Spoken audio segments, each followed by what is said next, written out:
Bwana Yesu asifiwe. Ninapenda kukutia moyo wewe baba au mama ambaye uko kwenye ndoa na umekaa kwenye ndoa kwa muda mrefu, lakini bado hujapata baraka ya uzao, lakini bado hujabarikiwa kupata watoto. Sikiliza nikwambie, haijalishi umekaa kwenye ndoa miaka mingapi. Inawezekana ni miaka 15, inawezekana ni miaka 7, inawezekana ni miaka 3, inawezekana ni miaka 2, inawezekana ni muda mrefu mpaka umekata tamaa. Nataka nikwambie Mungu tunayemwabudu ni Mungu mwaminifu, anaweza kutenda muujiza wakati wowote. Ninakumbuka kwa mtumishi wa Mungu Elizabeti pamoja na mume wake, ya kwamba mume wake alikuwa ni kuhani, lakini walikuwa wakitembea katika tatizo la kukosa mtoto kwa muda mrefu. Lakini Mungu siku moja aliwakumbuka. Siku moja Mungu alimkumbuka Elizabeti. Siku moja Mungu alikumbuka tumbo la Elizabeti, akalifungua na akazaliwa mtoto Yohana, ambaye amefanyika baraka sana kwenye ufalme wa Mungu. Lakini pia ukiachilia mtumishi wa Mungu Elizabeti, kwenye Biblia tunajifunza pia kwa mtu wa Mungu Hana. Hana alikaa kwenye ndoa kwa muda mrefu na hata mke mwenzie alikuwa akimdhihaki, akimcheka, lakini siku moja Mungu alifungua tumbo lake, na Hana akampokea Samueli wake.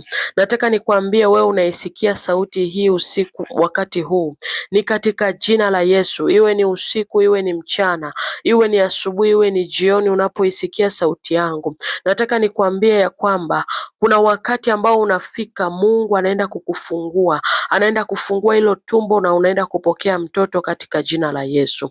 Na kwako wewe baba ambaye unajisikia kukata tamaa, nataka nikwambie ya kwamba kuna siku ambayo Mungu kwa neema yake anafungua kiuno chako, nawe unaenda kupokea Samueli wako katika jina la Yesu Kristo. Hebu mwambie Mungu, ninaomba unikumbuke kama ulivyomkumbuka mtumishi wako Hana. Mwambie Mungu, ninaomba unikumbuke, nikumbuke na mimi nimpate Samueli wangu katika jina la Yesu.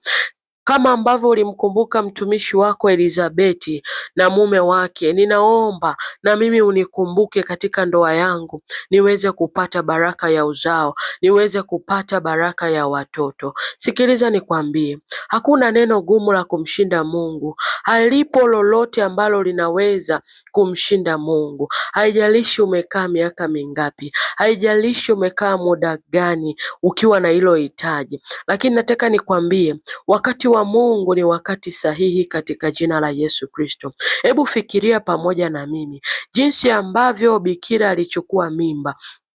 Mariamu alibeba ujauzito kwa uwezo wa Roho Mtakatifu, jambo ambalo kibinadamu ni gumu, jambo ambalo katika namna ya kibinadamu ni jambo ambalo ni muujiza na ni kitendawili kikubwa sana. Lakini huyu ambaye alifungua tumbo, aliwezesha ujauzito kuingia kwenye tumbo la Mariamu kwa uwezo wa Roho Mtakatifu, ndio huyo Mungu ambaye ninamuongelea saa hii. Hebu fikiria kama hilo jambo kubwa la kutisha na la kuogofya ambalo kibiolojia kwa kibinadamu haliwezekani, lakini kwa Mungu limewezekana. Je, si zaidi ya wewe ambaye una mume au una mke? Je, si zaidi?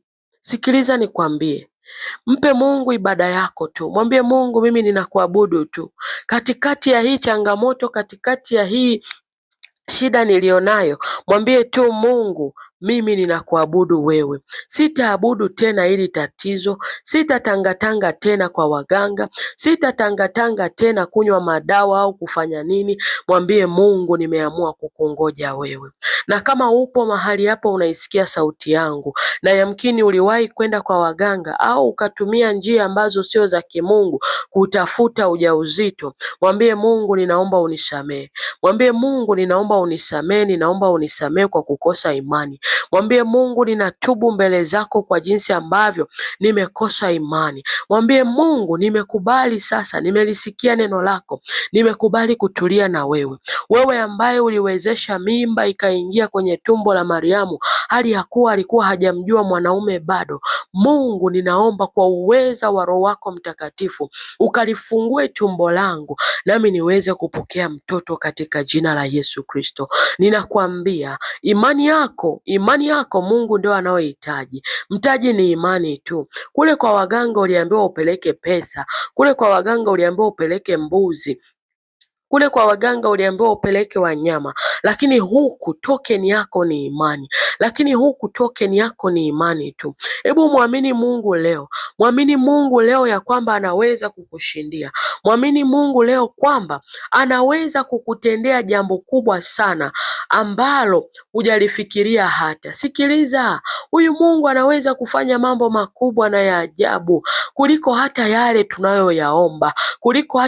tunayoyaomba, Mungu anaitaka imani yako. Haijalishi wamekwambia nini, haijalishi wamesema nini, haijalishi madaktari wametamka nini kwako.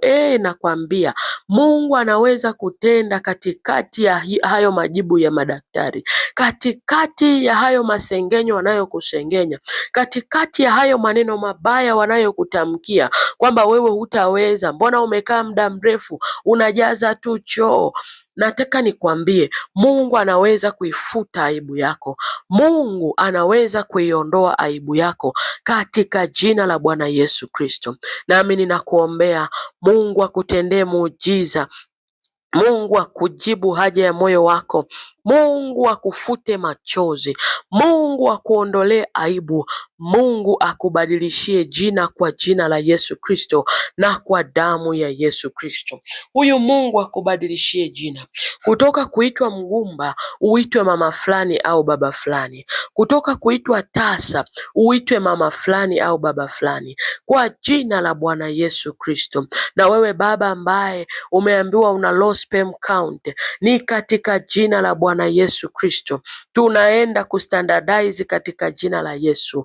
Ninaenda kuamuru hizo sperm zipate nguvu ya kuweza kuzalisha na kuweza kutungisha mimba katika jina la Yesu Kristo. Na wewe mama ambaye umefungwa tumbo, ninaamuru katika jina la Bwana Yesu Kristo tumbo lako lifunguke uweze kupokea ujauzito na ukafike miezi 9 kwa jina la Bwana Yesu Kristo. Kujifungua salama ni fungu lako. Tena utapokea baraka yako kwa ajili ya utukufu wa Mungu katika jina la Yesu Kristo wa Nazareti aliye hai.